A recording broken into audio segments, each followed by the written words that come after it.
Jingai Musume 129. Pride Part 1. Editors, Sebastian, Speed Phoenix, Joker. I flew, jumped, rolled, and crawled around in order to evade the stupid dragon's attacks. Each dodge was accompanied by the crumbling of earth and rending of stone. Destruction followed in the wake of the asshole's attacks. Every single strike would alter the terrain in some way. There wasn't even a moment to spare. The attacks followed one after another. I had no time to rest or room to breathe. His strikes were so fast that I couldn't even afford to blink. But I could track them. The shitlord was not nearly as cunning as his usurper title implied. His actions were simple, straightforward, and easy to read. The muscle-brained retard didn't even seem to know how to throw a feint. His lack of finesse was a result of his overinflated stats. He had likely always been so much stronger than everything he'd fought that he had never felt the need to do anything crafty. I was only managing to hold on because I was a demon lord and I had the specs to match my title. I know I've probably said this like a dozen times already, but goddamn, my eyes are good at keeping track of things. It's probably because of that magic eye skill. Goddamn, that thing is the only thing keeping me alive right now. It's letting me just barely keep track of him. Actually, I'm willing to bet that his usurper title is playing a part in it too. It's probably proxying my one who judges title and boosting all my stats. Despite everything I had going for me, I couldn't afford to lose focus. The moment I stopped paying attention was the moment I would reincarnate into a bunch of scattered lumps of ground meat. Where has that high and mighty attitude of yours gone now, insect? Shit for brains, sneered as he mocked me. So I put as much power as I could into my next dodge and managed to give myself just enough space to swing Zayn at his arm. The blade landed on its target, and though it was met with scale, it didn't fail to leave its mark. Unlike Luffy's scales, which were far too tough for Zayn, the stupid black dragons weren't. The blade made her way through a thinner part of his natural armor and drew blood as she carved through his flesh. Sorry, what was that? I smirked. I can't hear you over the sound of your blood gushing out of this bug bite you've got here. I suddenly felt a rush of magical energy from right underneath me. I tried to backstep in order to avoid the retard's spell, but I wasn't fast enough. The ground beneath me burst with an explosion and launched me through the air. A powerful shockwave coursed through my body and knocked all the air out of my lungs. I wasn't able to right myself and didn't stop until I hit a large rock. I spent a few moments taking deep breaths in order to replenish my supply of oxygen before forcing myself back to my feet. I raised my weapon, only to see the dragon's fangs right before my eyes. There was little time to evade, but I managed to throw myself into a roll, then correct my posture and swing Zayn at the back of his neck. But this time, he was actually on guard. He immediately reared his head to avoid the blow before spinning around and striking with his tail. Despite being as thick as the trunk of an ancient tree, the lizard's scaly appendage whistled through the air like a whip and cleaved right into the side of my body. It was a direct hit. I was sent flying yet again and skidded off the ground a few times before finally losing momentum. The scenery faded in and out over and over as my body throbbed with an intense, dull pain. I had to concentrate to keep myself conscious. I knew I would pass out the moment I lost focus. Behold, Leficios, said the autistic lizard. This insect buzzes about, but he has not the power to back his irksome claims. Only I am worthy of your companionship. Luffy didn't bother responding to the shitlord. She simply continued staring right at me with arms folded. She didn't step forward or shout my name. All she did was continue to sit where she was with her arms and legs folded. And in doing so, she demonstrated that she trusted me, that she believed that I would be able to figure something out. Shut the fuck up, you oversized lizard. I was only barely able to squeeze out my words between deep breaths. You think that a brain-damaged narcissist like you suit, sir? Just how fucking stuck up can you be? I had already used up all the potions I had stored in my thigh pouch, so I grabbed another out of my inventory and downed it. The only reason I was still alive was because the auto-fillating freak kept allowing me to recover. It seemed he wanted to keep kicking me around in order to show Luffy my bad side and make an appeal with his strength. It was clear that he thought absolutely nothing of me. He didn't see me as a threat,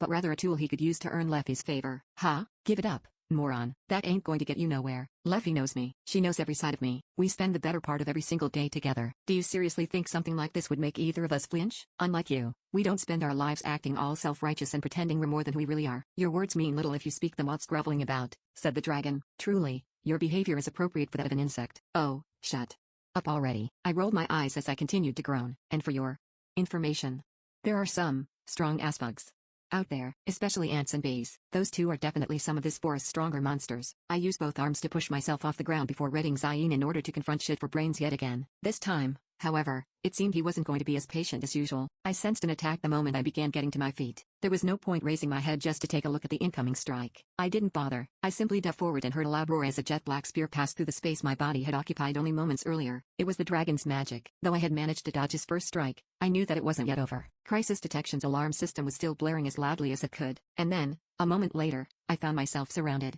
Countless black spears had spawned around me. There was no escape. They covered literally every angle. The moment my mind registered them was the moment they began moving. Each and every single one began flying straight at me. I clicked my tongue as I rolled, twisted, and swung Cyan in order to avoid and parry the attacks, but there were too many. I couldn't avoid all of them. Several dozen scraped past me and dug away at my flesh. Some hit their marks and found themselves in one end of my body and out the other. A bloody cough escaped my throat. I had managed to avoid fatal damage, but my desperate defense was still far from a success. One of my legs had been struck in a really bad place. All the strength suddenly drained from it and caused me to fall to my knees. Shit for brains, tail closed in on me. I had taken too much damage. I couldn't dodge it. My only choice was to raise Cyan and take the attack head on. And so, I was once again sent tumbling through the air. So heavy was the blow that it momentarily deprived me of my consciousness. Upon regaining it, I found myself with my back on the ground with my eyes turned up towards the sky. I realized that I had stopped breathing, so I took a deep breath and forced my lungs to take as much air as they could while my heart desperately pumped oxygen into my bloodstream. Regaining consciousness meant regaining my sense of pain. There wasn't a single part of me that didn't hurt. My body burned. It burned so badly that I wanted to scream like a child as I writhed about on the ground, but I didn't. I endured it with sheer willpower as I used my shaking hands to wrench the dragon spears out of my body. I couldn't be bothered to drink another potion, so I crushed the one I grabbed out of my inventory and allowed the liquid to flow all over me instead. You truly are an insect. I do not see how any other sort of creature would continue to struggle after sustaining so many wounds. Fuckface sneered at me in a manner that showed just how lightly he was taking me. It was annoying. And so, I responded, with a laugh. It was a deep, hearty laugh, one that seemed to make it appear as if I was enjoying the situation at hand. And as I cackled, I rose to my feet in a manner reminiscent of some sort of revenant, because I was finally ready to take him down. My preparations were finally complete. So you have finally lost your mind, I see? Half-Dick looked at me with a face full of disdain. So miserable you are that I no longer have any words to describe you. Hey, douchebag. My face warped into a huge, distorted grin as I spoke. You might want to watch your feet. I raised a finger towards the floating menu panel that I had kept open this whole time and pressed a certain button. The moment I did was the moment the ground beneath the dragon vanished. Gravity pulled him downwards the moment he lost his footing. He fell right into the pit that had been dug underneath him. Inside the pit lay a countless number of sharpened stakes. Each was angled upwards, and each had its tip coated in a deadly poison. What? The asshole shouted in confusion before flapping his wings and taking to the sky in an attempt to escape.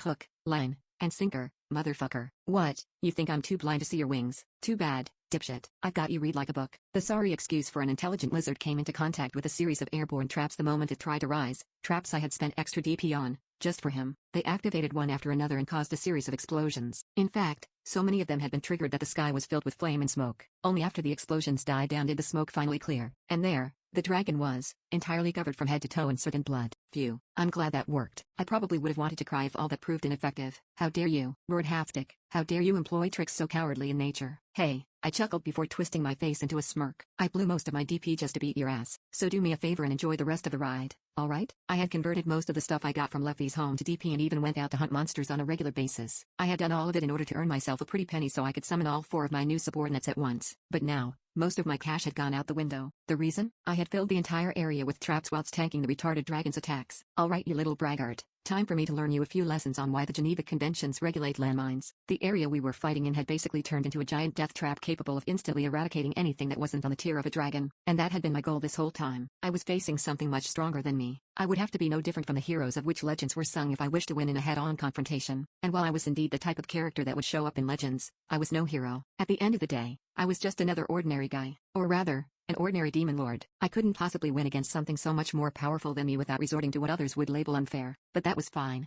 because it was my dungeon, my world. As long as we fought within my territory, the rules were mine to make. If I wanted to win, then I would have to make use of that power and abuse my right as dungeon master to the fullest extent possible. I'm counting on you, dungeon old pal. I can't lose here. Lend me every last bit of your power so I can pull all the underhanded bullshit I can possibly think of. Fuckface didn't quite seem to enjoy taking a hit from someone he looked down on. His face contorted in rage, so I flashed him a provocative grin. Come at me, bro. It's time for round 2.